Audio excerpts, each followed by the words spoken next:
waxaa la sheegaa markii Nabi Muuse calayhi salaam ay da'diisu weynaatay inuu doonay inuu xilka ku wareejiyo qoomkiisa. waxa uu kulmiyey dhammaan asxaabtiisa waxaana hordhigay 3 shardi oo qofkii 3daas shardi ka soo baxa waxa lagu wareejin doonaa xilka. 3da shardi waa inaad soontaa maalin kasta, habeen kasta salaad aad u taagnaataa, sidoo kale inaad noqotaa qof samir badan oo aan caroon. kadib nin saxaabadii kamid ah ayaa gacanta taagay oo damaanad qaaday shardiyadii oo idil.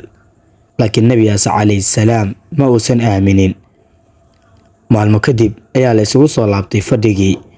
waxa uu Nabi Muuse calayhi salaam u bandhigay arrinkii saxaabadiisa. maalinkii xigtay dhammaan way aamuseen asxaabtii, balse sidii markii hore oo kale waxaa gacanta taagay Nabi Dulkifl calayhi salaam.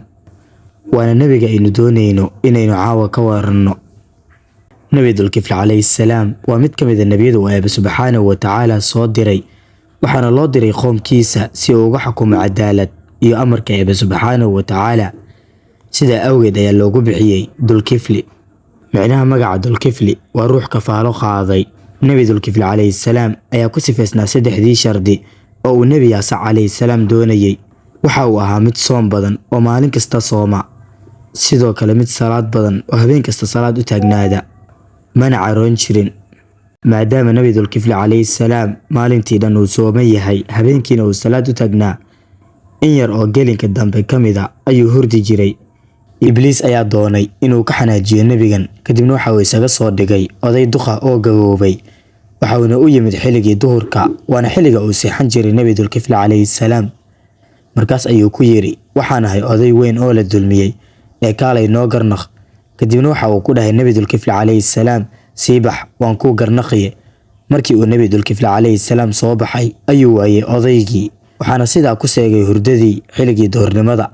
maalintii labaad ayuu haddana odaygii sidii u soo noqday si uu uga mashquuliyo hurdada oo dabadeedna u xanaaqo. haddana Nabi Dulkifl calayhi salaam waa uu soo baxay, waana uu waayay odaygii sidii maalinkii hore oo kale. maalintii saddexaad ayuu Nabi Dulkifl calayhi salaam ku dhahay ehelkiisa, haddii ay cidiidin timaado yaanu soo gelin albaabka gurigayga. kadibna Ibliis ayaa soo noqday, waxa uuna weydiiyey ehelkii Dulkifli. waxa ay ku dhaheen ma ogola inay cidi soo booqato xilligan sababtoo ah 2 cisho ma uusan seexan. Ibliis markan albaabkii xoog ayuu ku garaacay, gudaha ayuuna u ogolay. Nabi Dulkifl calayhi salaam waxa uu weydiiyey ehelkiisa sidii uu odaygan guriga ku soo galay. kadibna waa uu fahmay inuu Ibliis yahay oo uu doonayo inuu ka xanaajiyo. Ibliis ayaa markii dambe ku yiri Nabi Dulkifl calayhi salaam, anigu waxaan ahay Ibliis, waxaana doonayay inaan ka careysiiyo, laakiin nasiib daro waan ku guul dareystay. Nabi Dulkifl calayhi salaam waxa uu sidaas ugu guuleystay inuu ka soo baxo shuruudihii.